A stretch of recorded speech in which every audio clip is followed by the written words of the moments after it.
Joining us on the score today, tatlong alamat galing sa Letran Legends, Reynam Batak, Jom Soliano, and JP Calvo.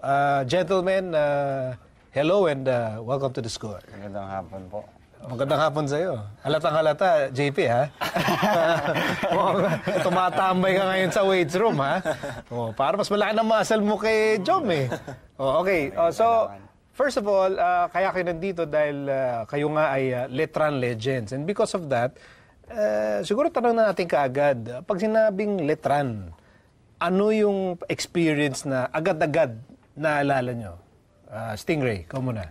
Ako unang-una yung championship na, nung 2015 championship namin.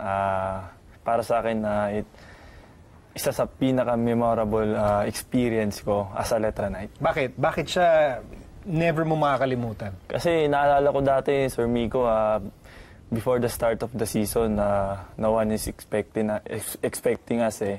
Talagang wala kami dun sa rank ng team eh. So, parang para sa akin napakasarap na feeling yung nag-champion kami nun. So, even till now na, alam mo, parang sumisikat ka na sa PBA, binabalikan mo pa rin yung Letran na yan yung pinakamasarap na experience mo sa basketball. Actually, pag bumabalik ako ng Letran, Sir Miko, yung agad pinupuntahan ko, yung banner namin eh, sa Letran Gym. Kaya lang, i-demolish niya siya eh. Pero kahit gano'n, andun pa rin yung memories eh. So, ang sarap balik-balikan talaga. Ikaw ba, Jom, gano'n din? Pareho ba kayo ng unforgettable Letran experience? Parang gano'n na rin po. Kasi nung nag-champion po kami, rookie year ko po. So, kumbaga para sa akin, first time ko sa umabot ng final sa collegiate, then champion pa. Tapos, nung time na yon wala kaming import. Halos karamihan ng nakalaban namin mga import. So, parang sa akin, parang napaka-memorable ng championship na yun. Balita ko, ikaw din na memorable sa lahat ng binantayan mo eh. Mga mas malaki na kalaban eh. Ikaw doon, hindi nila makakalimutan. Ikaw, JP, pag nasa gym ka, nagbubuhat ka, Opo, kasi para laki na nung katawan mo, wala nung huli ka namin nakita. Pag iniisip mo yung Letran, ano yung naalala mo? Siyempre po, una-una, yung eskwelahan kasi yun yung nagbigay sa akin pugay na para makapaglaro sa NC. Tapos yung second, yung nag-champion kami. Kasi first time sa career ko sa college, 5 years ako, nag-champion kami. So maganda rin tanong siguro, sino yung mga nakatapat nyo noon? Lalo na yung mga kaposisyon ninyo, yung laging kailangan yung bantayan o bumabantay sa inyo. Yung bang pagkalaban ninyo noon, gigil na gigil kayo. Yung talagang game face on, pinaghahandaan nyo, natutulog kayo ng maaga kasi gusto nyo, pagkalaban nyo itong player na to, gusto nyo siyang talunin talaga. Sino yon? Ray, ikaw muna.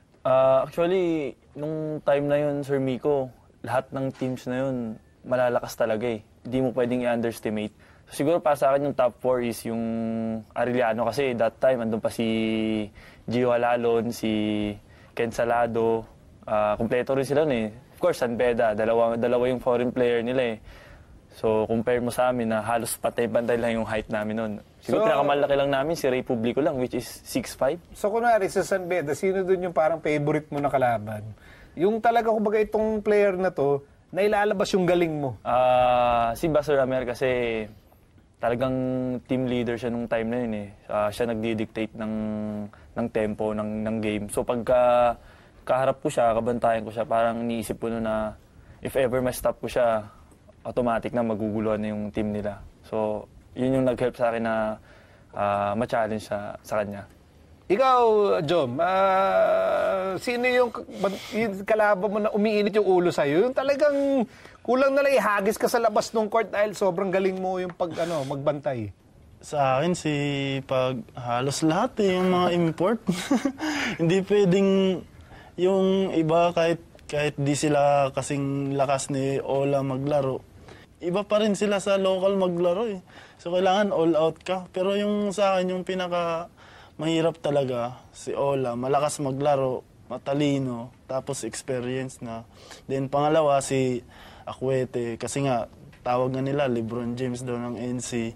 Then si Uraime, kasi mahaba, ang hirap, tapos matigas.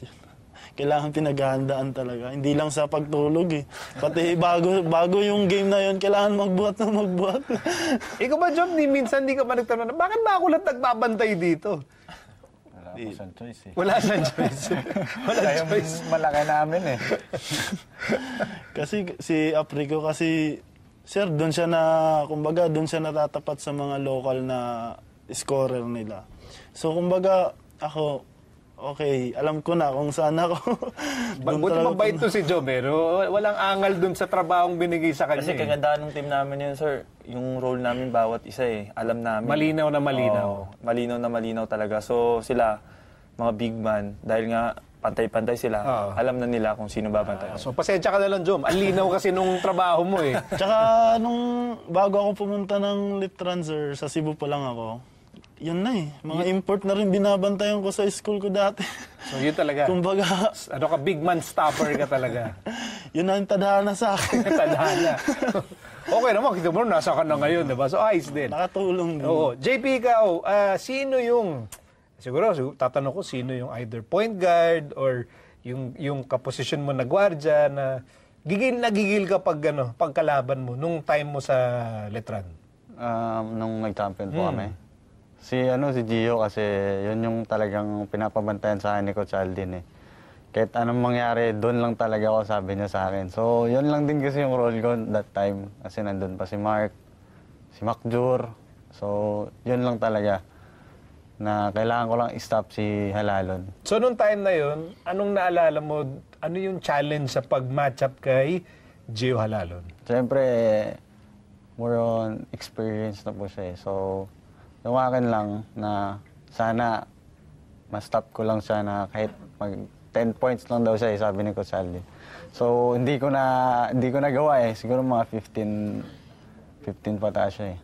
Sabi ko, kailangan ko pa magtrabaho para yung role ko, magampanan ko. Eh ngayon, ang laki na ng muscle mo ngayon. Ano? Ano na? Diba ba, Gio, tingnan mo, nakita mo to? Okay na ba yan?